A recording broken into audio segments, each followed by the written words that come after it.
The Middle East stands on the brink of a major war. A region already marked by decades of tension and uncertainty now faces its most dangerous moment in recent history.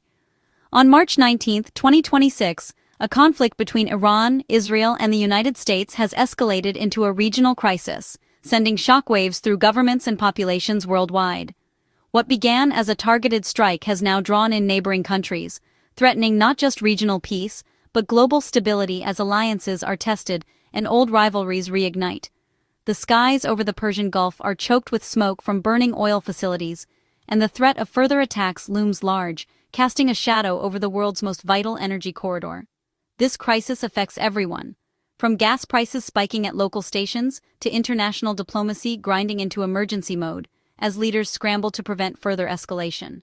For nearly 3 weeks, attacks and retaliation have mapped destruction across several nations, leaving cities in ruins and communities shattered by violence. Humanitarian organizations are struggling to keep up, delivering aid to millions displaced by the fighting, as hospitals overflow and basic supplies run dangerously low.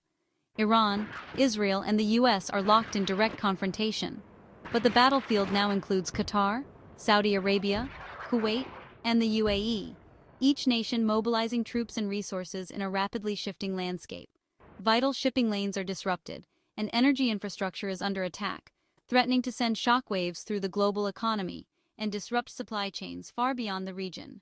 Air raid sirens and missile strikes are a terrifying new reality for millions, forcing families to seek shelter and upending daily life in cities and towns across the Middle East.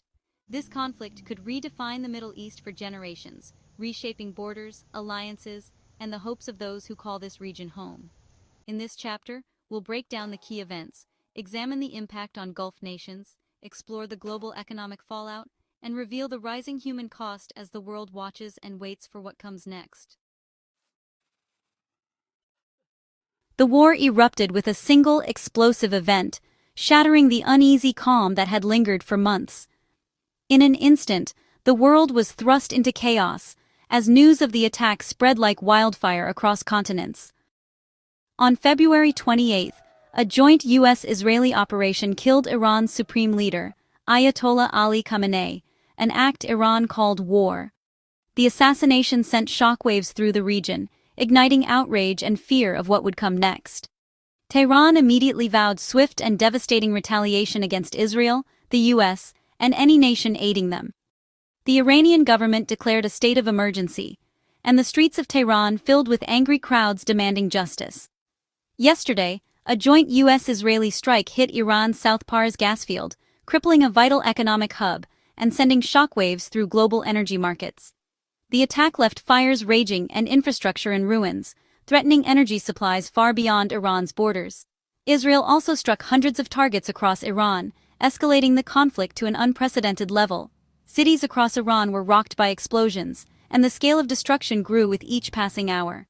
Iran's response was swift and fierce, a barrage of missiles and drones, not just at Israel or U.S. bases, but at Gulf neighbors' energy infrastructure. Oil refineries and pipelines burned, and the region's energy security was thrown into jeopardy. Iran declared any country hosting U.S. troops a legitimate target, widening the war and drawing new nations into the conflict. The threat of escalation loomed over the entire Middle East. Missiles also struck Israel, killing a foreign national and damaging Tel Aviv. Emergency services scrambled to respond, as fear and uncertainty gripped the city's residents. Israel retaliated with strikes on Iranian naval targets in the Caspian Sea, expanding the conflict to new fronts and threatening vital shipping lanes. The tit-for-tat violence now stretches from the Mediterranean to the Persian Gulf, engulfing the region in a web of attacks and counterattacks. No corner of the Middle East feels safe. The conflict is growing in scope and intensity, with no end in sight. Civilians are fleeing their homes, militaries are mobilizing, and the world watches anxiously as the crisis deepens with each passing day. The Gulf nations now find themselves in the crosshairs of Iran's escalating retaliation, as the region's fragile stability is shattered overnight. Once considered safe havens of prosperity, these states are suddenly thrust into the heart of a widening conflict. Qatar's Ras Laffan gas facility, a global energy hub vital to the world's supply, was struck twice in just 12 hours. The attacks caused extensive damage, igniting fires and sending shockwaves through global energy markets. Emergency crews worked through the night, but the disruption sent prices soaring and left investors rattled. In a dramatic move, Qatar expelled Iranian diplomats, signaling its direct involvement in the conflict, and a sharp break in diplomatic ties. The expulsion marks a turning point, as Qatar aligns itself more closely with its Gulf neighbors. Meanwhile, Saudi Arabia intercepted multiple drones targeting its gas facilities. The attacks ended any lingering hopes for diplomacy, pushing the kingdom to the brink of open confrontation. The kingdom now asserts its right to military self-defense, mobilizing its armed forces and raising fears of a direct and devastating war with Iran. The specter of regional escalation looms larger than ever. Kuwait and the UAE have also suffered attacks, oil refineries and gas operations disrupted by waves of drones and missiles. Fires rage at key sites, and emergency responses are stretched thin as the crisis deepens. No corner of the Gulf is safe. Vital infrastructure, from pipelines to refineries, is now a primary target. Security forces are on high alert, bracing for further strikes. The Persian Gulf's shipping lanes, lifelines for global commerce, are under attack. Commercial vessels have been hit, and over 20 maritime incidents have been reported in just days, threatening the flow of goods and energy. Disrupted shipping now threatens the economies of Gulf states, which are built on trade and energy exports. Ports stand idle, and uncertainty grips the business community. The region is caught in a devastating crossfire, with civilians paying a heavy price for a war they did not start.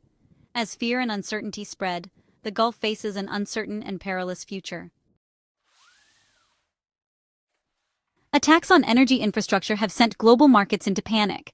Oil prices have surged past $115 a barrel. Natural gas prices jumped 30% in a single day. Damage to Qatar's Ras Laffan facility threatens energy supplies to Europe and Asia, risking shortages and soaring costs. The price surge will hit families and businesses worldwide, slowing economic growth and fueling inflation. The Strait of Hormuz, a choke point for a fifth of the world's oil, is now at risk. Closure could send prices to $200 a barrel and trigger a global recession. A missile strike in the Gulf now affects grocery prices in Ohio and manufacturing in Germany. The war exposes the fragility of global energy security. As long as attacks continue, economic pressure will mount. The cost is paid not just in the region, but by consumers everywhere. World leaders' words are under intense scrutiny as the crisis deepens. In Washington, President Trump has tried to distance the U.S. from the strike on Iran's gas field, but his threats of overwhelming force against Iran signal readiness to escalate. The administration is considering sending thousands more troops to the region to protect U.S. interests and oil shipments. Confusion and division exist within the U.S. government, with some officials claiming there was no intelligence of an imminent Iranian attack before the strike.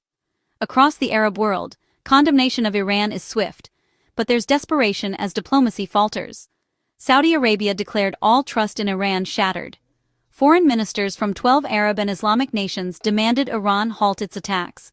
The region fears it is sliding toward a devastating war that no one can control. The human cost of this conflict is mounting rapidly, touching every corner of the region. In Israel, missile strikes have killed civilians and shattered daily life, leaving communities in shock.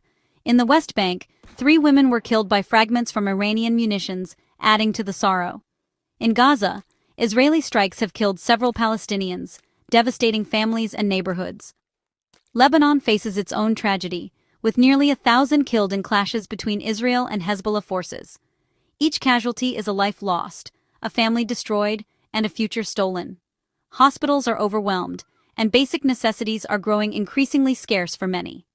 Displacement is rising as people flee violence, searching for safety and hope. The humanitarian crisis deepens with every day of fighting and uncertainty. The true price of war is measured in human suffering, not oil or markets or political gains. To understand today's chaos, we must look back to the spark that ignited it. On February 28, the U.S. and Israel killed Iran's supreme leader in a targeted strike. This assassination was seen by Iran as an unforgivable act of war, demanding massive retaliation. The U.S. and Israel may have hoped to weaken Iran's regime and its proxies, but critics now call it a catastrophic miscalculation. Instead of destabilizing Iran, the attack united hardliners and justified a regional conflict. The fallout attacks on Gulf states, surging oil prices, and a war with no clear exit.